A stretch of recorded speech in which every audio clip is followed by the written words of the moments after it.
This program is sponsored by Shama Banaspati and Cooking Oil, Wiz Wash, Gulistan Property Marketing, SM Foods, Volca Foods International, Al Kareem Builders, Mall of Kent, and Dhareja Group of Academies. رمضان آ گیا ہے، رمضان آ گیا ہے، بخشش کا ساتھ لے کے سامان آ گیا ہے، رمضان آ گیا ہے، رمضان آ گیا ہے۔ اعوذ باللہ من الشیطان الرجیم، بسم اللہ الرحمن الرحیم۔ الصلاۃ والسلام علیک یا رسول اللہ صلی اللہ علیہ وسلم۔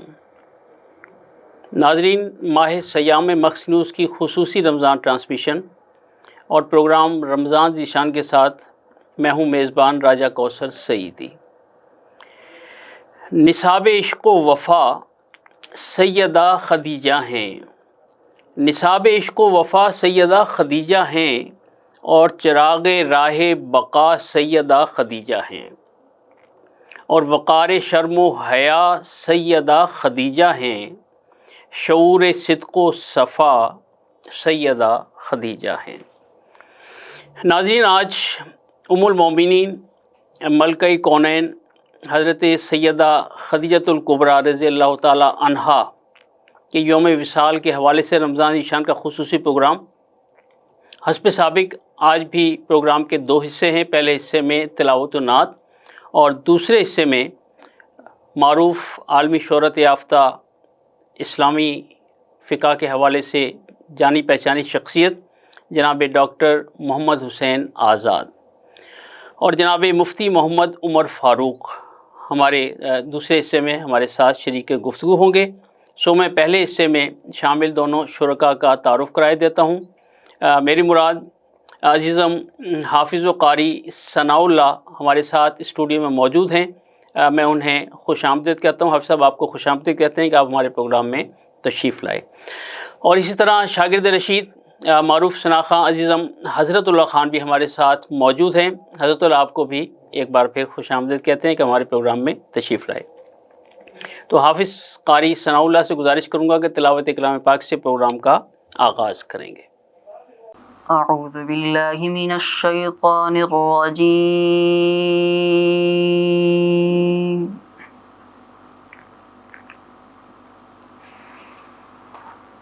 بسم اللہ الرحمن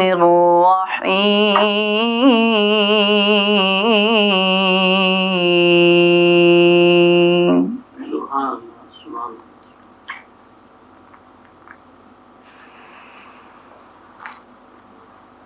ربنا إنك من تدخل النار فقد أخزيته وما للظالمين من أنصار۔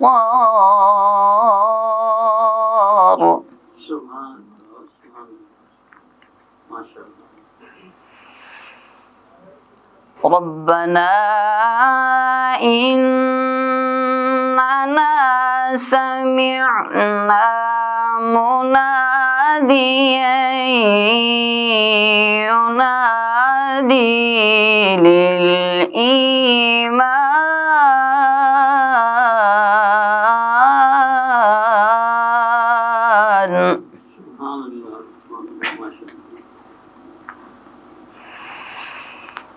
مناديا ينادي للإيمان أن آمنوا بربكم فآمنا۔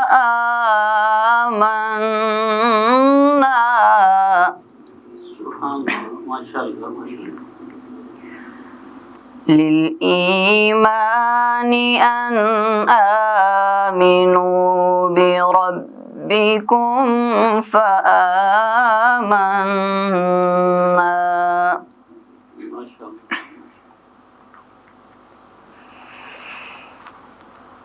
ربنا فاغفر لنا ذنوبنا وكفر عنا سيئاتنا وتوفنا مع الأبرار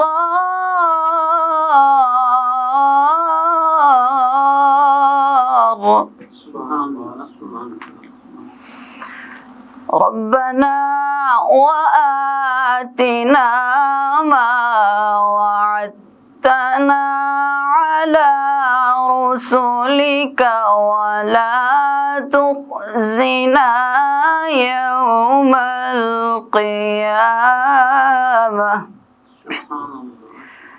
إنك لا تخلف الميعاد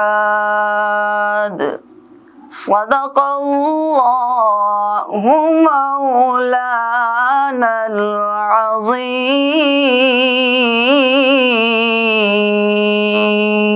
سبحان اللہ ماشاء اللہ ثناء اللہ ماشاء اللہ، بہت خوبصورت۔ ناظرین، ان کی نسبت سے میری ذات بدل جاتی ہے، ان کی نسبت سے میری ذات بدل جاتی ہے، نعت کہتا ہوں تو اوقات بدل جاتی ہے۔ تاجدار مدینہ سرور قلب و سینہ نبی پاک علیہ الصلاۃ والسلام کی بارگاہ بے کس پناہ میں گلہائے عقیدت پیش کرنے کی سعادت شاگرد رشید عزیزم حضرت اللہ خان کے نام اعمال میں رقم ہوا چاہتی ہے۔ حضرت اللہ خان۔ صلی اللہ علیہ یا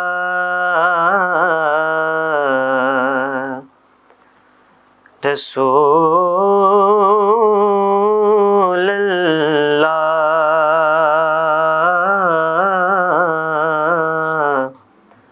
وسلم علیک یا حبیب اللہ۔ سفر کی ابتدا سے عشق کی منزل مدینہ ہے، سفر کی ابتدا سے عشق کی منزل مدینہ ہے، میری عمر رواں کا بھی فقط حاصل مدینہ ہے، میری عمر رواں کا بھی فقط حاصل مدینہ ہے۔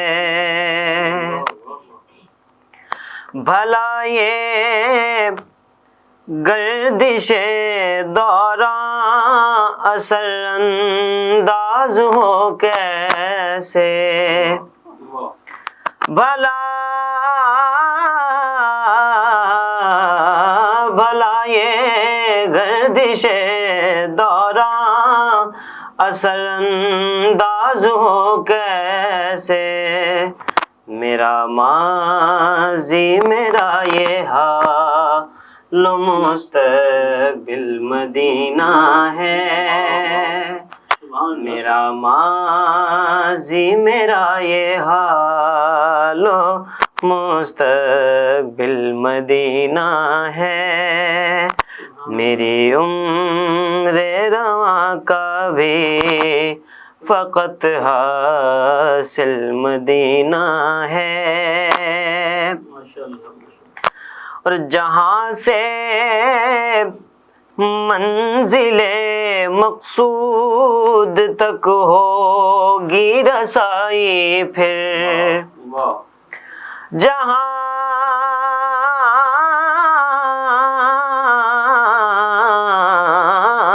جہاں سے منزل مقصود تک ہوگی ہوگی رسائی پھر وہی امید کا مرکز میرا ساحل مدینہ ہے، وہی امید کا مرکز میرا ساحل مدینہ ہے، میری عمر رواں کا بھی فقط حاصل مدینہ ہے، اور میری سانسوں میری دھڑکن میں ہے کیسی مہک یاروں، میری سانسوں میری دھڑکن میں ہے کیسی مہک یاروں، یقیناً ہر رگ و پے میں تو بس داخل مدینہ ہے، یقیناً ہر رگ و پے میں تو بس داخل مدینہ ہے، میری عمر رواں کا بھی فقط حاصل مدینہ ہے، یوں ہی تو مطمئن کوثر ہمیشہ سے نہیں رہتا، یوں ہی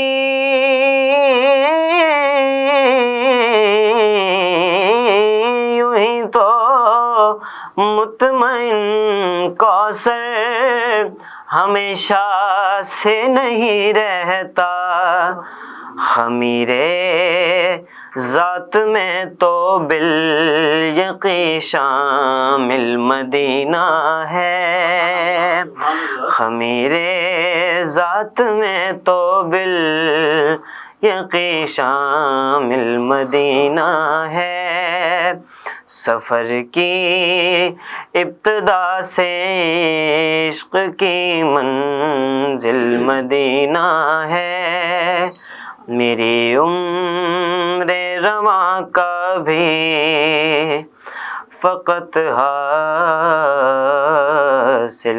مدینہ ہے۔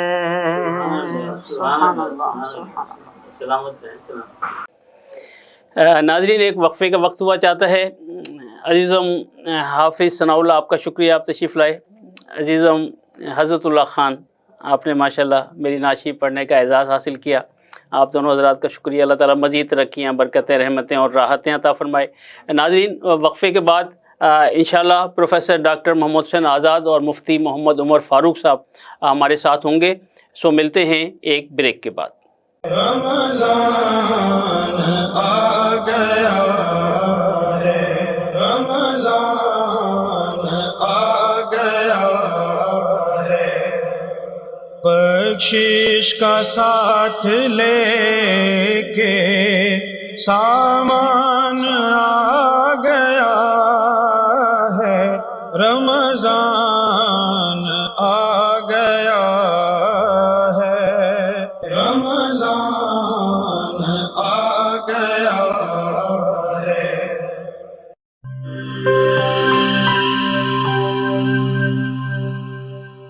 بولے دل کی بولیاں، ذائقے کی زبان ہے شمع،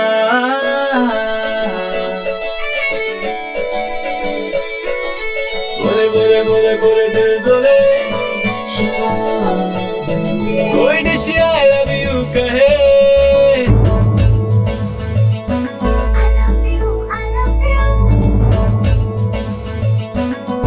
کوئی مس یو کا سگنل بنے، روز شمع کی ہو محفل، رونق بنے ویجیبل، بولے دل کی بولیاں، ذائقے کی زبان ہے شمع،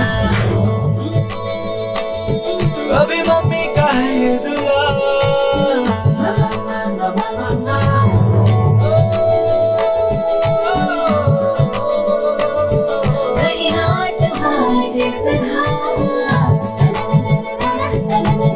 روز شمع کی ہو محفل، رونق بنے ویجیبل، بولے دل کی بولیاں،